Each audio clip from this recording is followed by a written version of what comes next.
Okay. Sir, good morning. Good morning. Sir, ano po yung mga naging preparasyon natin dito sa election natin, yung nangyaring election kahapon? Preparation natin. Preparation. So, early as December, meron na tayong preparation. We relieved the personnel with relatives running for a seat in the government candidate.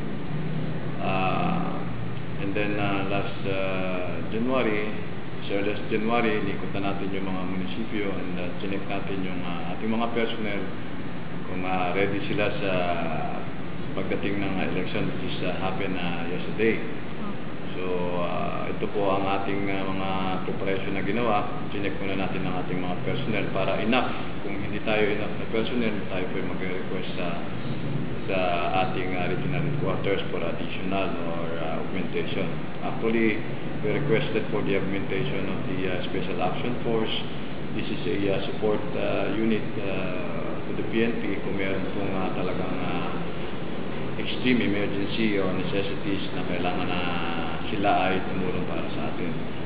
So para awa ng Diyos, maganda naman ang turnout ng ating eleksyon dito sa probinsya ng Tawi-Tawi, except of course for a minor incident na nangyari sa Simunul. Meron pong support na pagsabog pero wala naman po ng nasaktan. Siguro itong gumagawa nito ay para mag-disrupt lang yung election process dun sa munisipyo na ito. Ito ay masusi nating iniimbestigahan at inaalam natin kung sino ang perpetrators or suspect sa paggawa ng ganitong pagsabog sa ating munisipyo ng Simunul.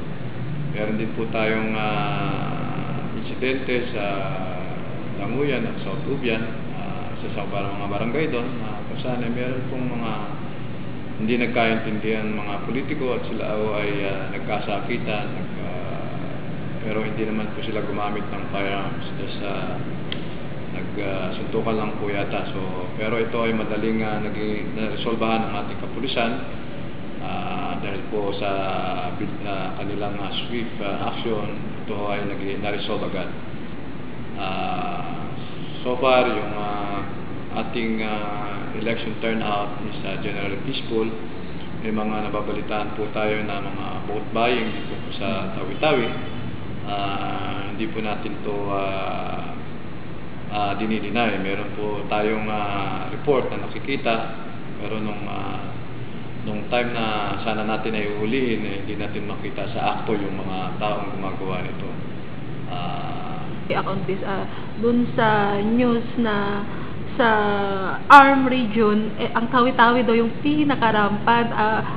Ano po yung stand niyo po tungkol dito? Yan po ay views ng ating mga kababayan. Hindi po natin sila inaano sa kanilang views. Pero sa akin po as provincial director, simula pa kahapon ng umaga bago pumutok ang araw, 5:30 as early as 5:30, umiikot na po ako dito sa Bungaw para makita ho natin. Actually siguro ang sinasabi lang nila na rampat phone buying, dito po yata yan sa Bungaw na sinasabi nila. So tinitignan ko po ang lahat ng voting centers dito sa bayan ng Bungaw, sa munisipyo ng Bungaw, at wala po akong nakikita doon mismo sa voting center. Siguro sa mga kabahayan na sinasabi nila, baka meron pong nangyayaring ganong insidente. Pero hindi po ako sumasang-ayon sa among the 5 provinces of ARM, ang Tawi-Tawi po ang pinakarampan ang vote buying. Kasi personally po nakita ko, hindi naman po lahat ng mga tao dito sa Tawi-Tawi ay ganun po ang pag-uugali na binibenta nila ang kanilang boto. Baka meron po na ibang tao dahil siguro nakasanayan nila, which is yan na nga po ang ating pinag-uusapan, yung mga kasama ko po ang AP saka ang COMELEC, na sana mag-start na po tayo sa malinis na halalan. Ihinto na natin itong mga ganitong mga nakagisna ng ating mga kababayan na binibenta nila ang kanilang mga boto. Sir, namatayan po tayo ng isang pulis. Ano po yung... Opo, bago mag-eleksyon, on the day before the election, papunta ho siya sa kanyang istasyon kasi po siya ay nakadeploy dito po sa Bungaw. Sa kanya po sigurong pagmamadali, nakamotor po siya. He met a vehicular accident, motor sa motor. So hindi ho siya sinamampa, hindi ho siya na naswertihan at binawian po siya ng buhay. Hindi naman election related. Opo, hindi siya election related incident. Actually, papunta siya sa kanya. Paano yung naging support ng Marines ng Armed Forces of the Philippines dito sa... Actually, maganda po ang kanilang suporta. Maganda po ang tandem namin dito sa ating AFP at ako nga po ay nagpapasalamat sa ating Task Force Commander 62, si Captain Alberto Cruz, na talagang very supportive sa kanyang sa ating endeavors. At pati na rin po si Colonel Blasco, ang Fifth Marine Battalion Landing Team Commander at ang commander din po ng Philippine Air Force Sultan na si Lieutenant Colonel Roderick Palat. Isang araw bago po mag-election, kami po ay umikot sa mga munisipyo, except of course yung Mapu na Taganak na mas malayo dito at hindi kaya kaputin ng ating helicopter, yung UWI. Doon po sa mga areas of immediate concern, pinantuan po namin at tinignan po namin talaga ang sitwasyon. Sa isang araw po ay na-cover namin yung mga munisipyo at siguro ito ay magandang aksyon ng ating PNP at AFP na na-prevent natin o na-preempt natin yung talagang hindi magandang mangyayari during the election happened yesterday. Sir, yung nagamit po ba natin yung water assets natin tsaka air assets na itong election? Opo, lahat po ng ating mga assets, yung ating maritime unit, pinadala po rin natin doon sa si Tangkay and si Buto para magman-man din at maging alerto kasi po itong si Tangkay at si Buto ay talagang isla talaga sila at dapat ang patrolling dito ay by seacraft. Sir, hanggang kailan po yung mga Marines natin dun sa area?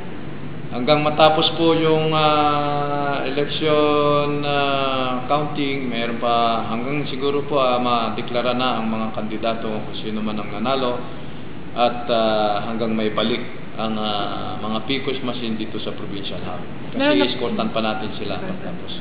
Okay.